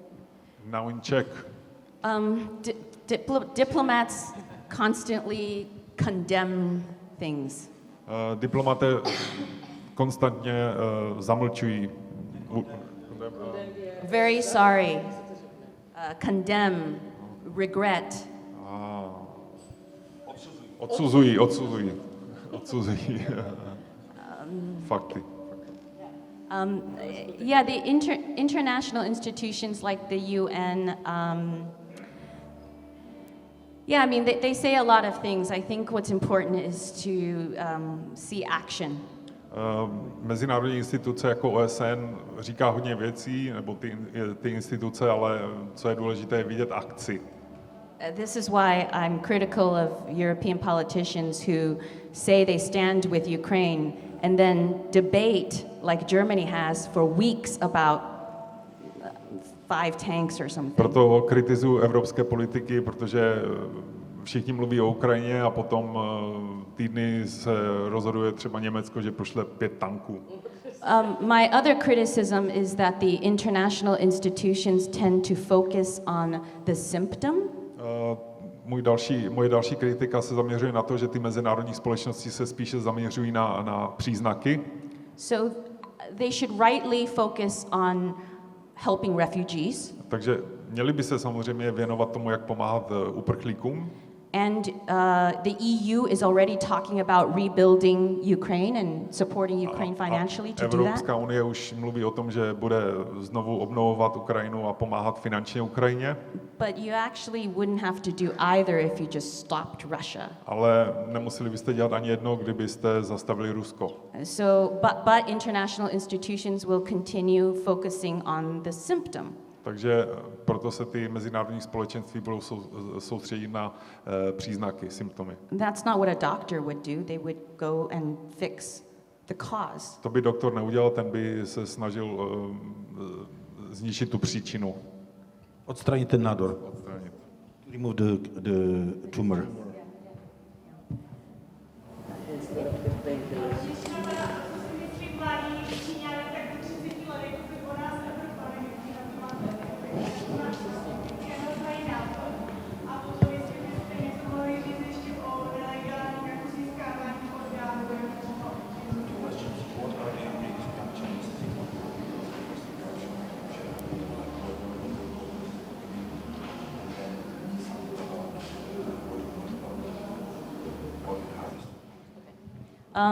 First of all, I just want to thank everybody for sitting through such, it's hot, and I'm really flattered that there are people in, this part of the country interested in this topic. Nejdřív bych chtěla poděkovat všem, kteří tady přišli v tom horkém počasí a že vás tolik a že jste v této části světa, že vás zajímá toto téma. China is far away, and I asked Tomas how many people in the Czech Republic would really be interested, but A Čína je daleko a ptal jsem se Tomáše, kolik vlastně lidí to bude zajímat. In answer to your first question about young Chinese, it's impossible to make generalizations about more than 1 billion people. Co se týče těch mladých Číňanů, je to těžké udělat nějaké obecné názory, když jde o miliardu lidí. I'm sure when they visit Prague, they think it's beautiful. Určitě, když navštíví Prahu, tak si myslí, že je krásná. They're friendly tourists. They like visiting Europe. They like eating and buying things here. Jsou přátelští turisté, rádi tady cestují, kupují, jedí tady. But beyond that, I'm not quite sure. I think a lot of them believe that their system is genuinely better. Ale nejsem si tím jistá, ale myslím si, že hodně z nich si myslí, že jejich systém je opravdu lepší. They see that democracy is messy. Vidí, že demokracie může být špinavá. And the Beijing government has taught people in China to value stability above everything else. A vláda v Pekingu naučila občany, aby si vážili stability ve všem, co dělají. Ideas about individual freedom are discouraged. Myšlenky o individuální svobodě jsou jako jim zabraňováno nebo odrazování jsou od nich. I mean, but of course, lots of Chinese are very strong-willed, very independent, very free-thinking too. Ale taky hodně Číňanů má svůj vlastní názor, jsou volní a mají I think what's myšlenky. important is just to understand that when you meet a young Chinese, they're actually there's a likelihood that they're more conservative in their political thinking than their parents. Spíše je to o tom, že byste si měli uvědomit, že když potkáte mladého Číňana nebo Číňanku, tak z největší pravděpodobností budou více konzervativní než jejich rodiče. May I just add one observation to it? When I first moved to China, I was surprised. I saw everywhere, like, of course, I saw this huge boom, this economic growth. Beijing was growing incredibly. A lot of shopping malls in every. Když jsem se přestěhoval do Číny, tak jsem viděl, jak je tam ten ekonomický boom, všude rostly obchodní centra, obchody, ekonomika rostla. But what surprised me that when you have different advertisements, for luxurious shops, different billboards, different posters, 90% of people on those photographs were Caucasians, were Europeans or Americans. Co mě překvapilo, že když byly ty reklamy nebo billboardy pro různé ty západní značky, tak 90% z nich byli Běloši, Evropané. Those models, on those photographs. Modelové. So I tried, to figure out why they are not more Chinese. A snažil se pochopit, proč tam nejsou Číňané. And I talked to several people about that, and they told me that for Chinese, Europe and United States is a kind of a symbol of plenty, symbol of good life, symbol of of wealth. Že říkali mi lidi, kteří jsem se ptal, říkali, že vlastně pro hodně Číňanů západní styl života Ameriky, Evropy, že je to symbol bohatství, blahobytu. So I think that a lot of the Chinese are also looking up for this reason, so for this purely materialistic reason. Ale taky si myslím, že vlastně hodně Číňanů jakoby vzlíží k nám z těch materialistických důvodů. And this were first of all I talked to young people about this, and I talked to a couple sociologists about this, and this is what they told me. Mluvil jsem o tom s mladými lidmi, ale i se sociology, a to je to, co mi říkali.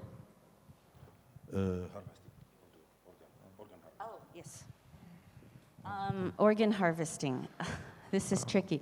Same answer as the COVID one. We won't really know what's going on with organ harvesting in China until there's transparency. Takže tady s tím obchodováním s orgány je to stejné jako s covidem. Nebudeme vědět nikdy pravdu, dokud nebude transparentnost.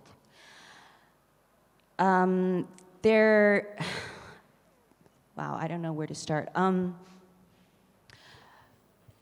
Most media in the US have stayed away from this investigation because they are not confident of the sources of information. Většina médií v USA se do toho nechce pouštět do vyšetřování, protože si nejsou jistí zdroji informací. Having said that, it seems as if some Chinese hospitals can offer organs in a way that is scheduled. Having said that, there are certain Chinese hospitals that appear to provide organ transplants on a schedule. I když jsem řekla tohle, tak se zdá, že některé nemocnice v Číně nabízejí transplantaci nějakých orgánů, které se dají naplánovat. And people who believe there is a system of organ harvesting in China think that a scheduled transplants don't happen in Europe or the US because they rely on donors dying, and you can't predict that. A lidé, kteří věří, že existuje ten obchod s orgány, si myslí, že to neexistuje v Evropě, neexistuje, že by došlo k transplantaci, protože se většinou čeká, až ten dárce umře. Že to nejde naplánovat. As some of you might know, if you're waiting for an organ and a donor is suddenly available, the operation and transplant has to happen very quickly, but you can never predict it. Možná to víte, že když čekáte na orgány a ten dárce umře, tak se to stane rychle, ale nemůžete to nikdy předvídat. So if something is scheduled, it's a little weird. Takže pokud je to naplánované, je to takové zvláštní. But we really just don't have any information. Ale opravdu nemáme žádné informace. Maybe 10 years ago, some creative investigative journalists would call Chinese hospitals pretending to be interested customers. Možná třeba před 10 lety by nějaký investigativní žurnalista, novinář zavolal do nějaké nemocnice, představovali nebo hráli by, že se zajímají o ty orgány. And the doctors would say, oh yeah, you can get a kidney in 4 weeks, no problem. A doktoři by řekli, jo, dostanete ledvinu za 4 týdny. And sometimes they were able to ask where the source is from. A někdy by se mohli zeptat, odkud jsou ty zdroje. But since then, the Chinese medical system has become smarter, and they don't talk about anything like this on the phone od té doby or email or anything. Ten zdravotní systém v Číně jakoby se stal chytřejší a nikde se o tom nemluví a ty informace jsou utajované. What I've learned also is that the Chinese government often claimed that the prisoners whose organs were used, that there was their payback, that they did it voluntarily. Co jsem taky četl, že co říkala vláda čínská, že někteří vězni, kteří darovali své orgány, že to bylo jakoby že to bylo dobrovolné, že to bylo jakoby splátka toho dluhu. That they did it as a payback to society for the crimes they committed. Splacení dluhu společnosti za ty zločiny. That was the claims. Chinese government said that. There was. Tvrdila to čínská vláda. This is voluntarily. Že to bylo jako dobrovolné.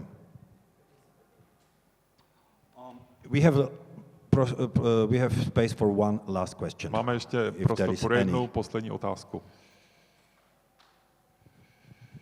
If not, Ano. Bojíš se o svoji bezpečnost? No, I'm not in China, but I write a lot about and report on China's impact beyond its borders. Ne, protože nežiju v Číně, ale píšu o tom, o Číně a jejich nebo moci, nebo dopadu její moci za hranice. But there are instances where people have been, Hong Kong activists in Europe have been followed. Ale docházelo k situacím, že lidé byli ohrožováni v Evropě. Including in Berlin. I v Berlíně. So we know that there is intimidation happening beyond China's borders. Takže víme, že dochází k nějakému vydírání nebo poškozování i za hranicemi Číny. I'm not afraid for my physical safety. Nebojím se o fyzické zdraví ještě. But on social media there is a lot of attacks against me. Ale na sociálních médiích je proti mě hodně útoků. One thing to address is that I'm ethnic Chinese. Jedna věc, kterou zmiňuji, je to, že jsem etnická Číňanka. So the Beijing government views me as an extra traitor. Takže mě čínská vláda vidí jako super zrádce. I'm a traitor to my motherland. Že jsem jako zrádce do své vlasti. So in the Beijing's eyes, you are never an American or a Canadian. You will always be Chinese to them. Takže v očích Pekingu nikdy nebudete Američan nebo Kanaďan, vždycky pro ně budete Číňan. And there's this weird sense of ownership. A je tam vždycky takový ten zvláštní pocit vlastnictví. Melissa, I thank you so much for this. It was Děkuji absolutely fabulous. And I thank you. Thank you. And I thank, a já taky děkuji moc krát za skvělý překlad. Děkujeme vám. Děkujeme.